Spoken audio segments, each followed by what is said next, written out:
They was praying that I fall off. Yeah, stood 10 toes, never fall young, finna ball off. And it's still West. Hey Brainiacs, how you guys doing today? I'd like to thank you for tuning in to another episode of My Humble Opinion. As you can see, I'm in a different space today. I wanted to do something a little bit different. Sometimes I get tired of always being in the studio where I have the podcast usually. I figured it'd be nice to get outside and find a cool spot to talk today.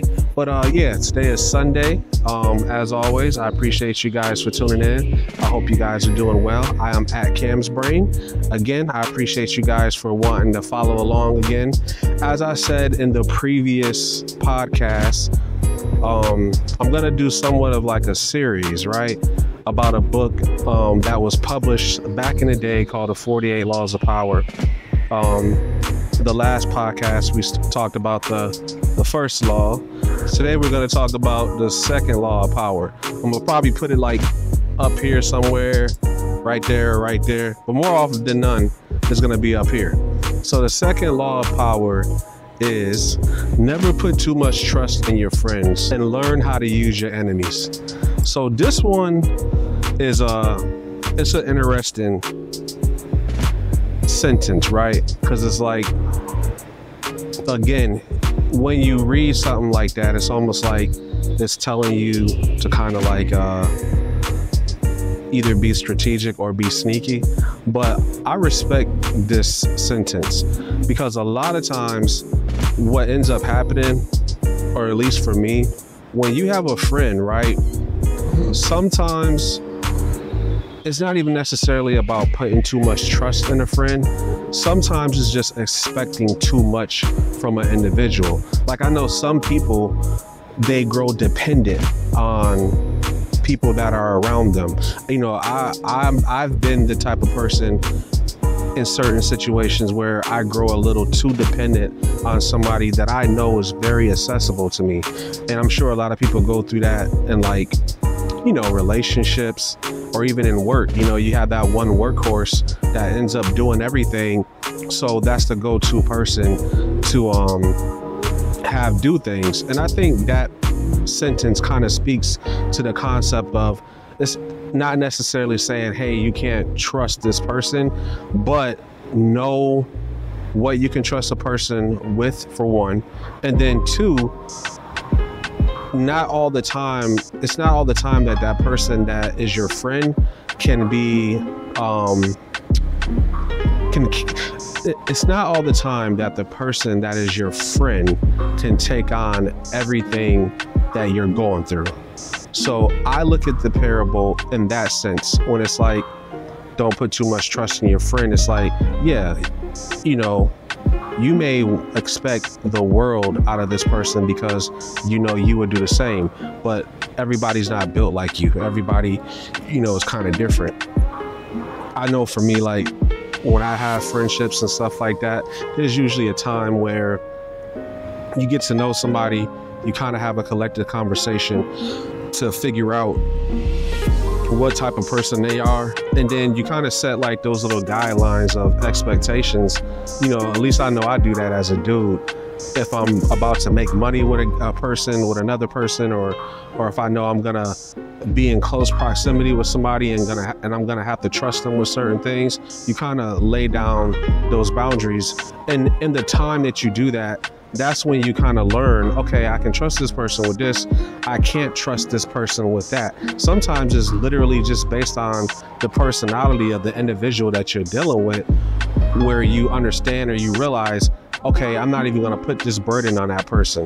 Now, there is a flip side to that situation where I also believe too, it's like, don't put too much trust in your friend. Is literally just that, like, people will and can turn on you. But in my way of thinking, if I can't trust you, then you're really not a friend. I think, you know, in today's day and age, you meet somebody and all of a sudden they're your brother, they're your sister, they're your family member and things like that. I think you got to be real careful when you do things like that. I feel like some people are too trusting, or they're lacking so much in one area of their life that they're so quick to introduce somebody into their life. And I think that's where you got to be extremely careful. But yeah, I think there's a two-part situation with that. I want to know how y'all feel about this though. Make sure you comment down below as it relates to the first part of this sentence. You know, do you feel like you can't trust a friend, or do you even feel like that person is even a friend if you can't trust them? You have some people like myself where it's like, if I can't trust you, then you're not a friend. So it's like, for me to even think, hey, you know, don't put too much trust in your friend, is like, then you're not my friend, you my associate, you're my acquaintance. You know what I mean? Like, that's kind of how I look at that situation, if you want to be real. Now, the aspect of like learning to use your enemies, I believe in that wholeheartedly. I love using my enemies, because a friend will mask what they don't like about you, but your enemy won't, right? So it's almost like you have more of an organic and pure relationship with your enemies, more than you do somebody who claims to be your friend or claims to like you. So it's like, you actually can use your enemies in a positive way. Sometimes you can use it in a negative way, but I know for myself, I can use somebody who I know for a fact doesn't like me, why they don't like me or don't want to deal with me, or why they don't want to deal with me, more than I can somebody who's just smiling in my face. Because at the end of the day, that person can, you know, that person can hate me on so many different levels.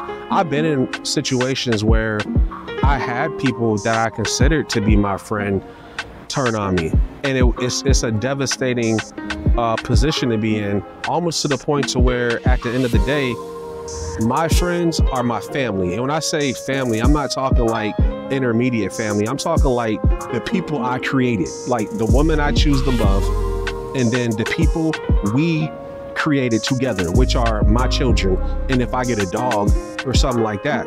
But I've been through so much turmoil and setbacks in life where you can see how cruel people can get, that it's like you almost don't have a true sense of security when it comes to that situation, and as it regards to trust, unless you are around somebody who literally shares, you know, every viewpoint in life. And I'm not saying that like that's what happened, you know, with marriage, but luckily for me, I'm at least with somebody through the grace of God that shares, if not, you know, 100%, 95% of my viewpoints on life, how I'm supposed to move, you know, religious beliefs, how you deal with people.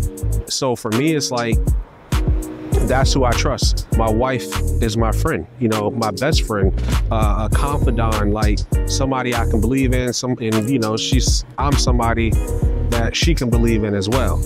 So yeah, I think both sentences to that second law are very vital, especially as it relates to like who you are as an individual and how you deal with people.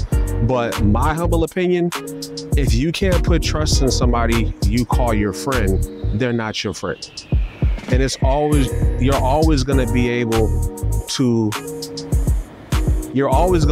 to move quicker and better and more strategic with people who are your enemies, because they show you exactly what they don't like about you. And that's very important.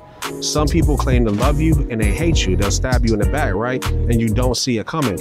You're usually hurt by the person that you love or respect or care for the most, right? Like that's typically, you know, how that works. If you know somebody likes you, it's hard to see that stuff coming. But if you're dealing with somebody who does not like you, right?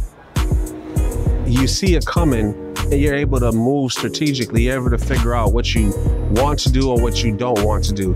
I apologize for the noise. I didn't necessarily consider the fact that people will be blasting their music while I'm doing this podcast, but I think honestly it adds to the ambiance. It shows you that, you know, I'm willing to kind of go above and beyond. But yeah, like I was saying, for me, the second law speaks volumes. In my humble opinion, it's always gonna be easier to deal with your enemies. And I think the best way to figure out if a friend is an enemy, that's what I was trying to get to. I think the best way to figure out if a friend is an enemy is when you have that initial conversation, when you get to know somebody and you are laying down the line of who you are and what you're about. When you're having that conversation and you can remember what that person agrees or disagrees to or shares with you about themselves, if their character doesn't line up with that initial conversation, that's how, at least for myself, you could begin to realize and tell that your friend is not your friend and they're actually your enemy. Because at the end of the day, it's almost like, I think Maya Angelou has a saying like, when somebody shows you who they, when somebody shows you who they are, believe them. There's only so many times you can apologize, right? And then here's the thing. Some people know to apologize because they've done something wrong. When you have to confront somebody and then they apologize, or you have to ask for an apology, for me, that's the biggest red flag, because at the end of the day, that person didn't know that there was a flaw in their character that they never shared with you, or they feel comfortable doing what they did. So for me, that's how you can tell. Now, if you're dealing with somebody who's done something wrong and they apologize, that means they're very aware of themselves, right? So it could be an isolated situation, an isolated moment. And that speaks volumes as well. But I think the key, like I said, is knowing those ways of confronting a situation before it happens. When you're just meeting somebody, knowing to say, hey, this is who I am, who are you? And having that conversation from Jump Street.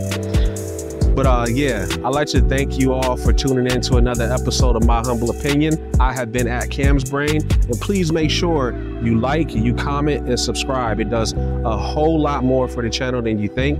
I appreciate you guys tuning in, and I'll see you next time. Peace. Get shot with the lemon and ginger. Look in the mirror like, yeah, I'm that. Look in the mirror like, I'm fitted. Looking outside like the world is all mine. Look in the mirror like, go get it. I gotta get to the scene, oh, I gotta get to the bag now. I can't be chasing on these. They getting they feeling and dragged down. That's why they just crash out. Stuck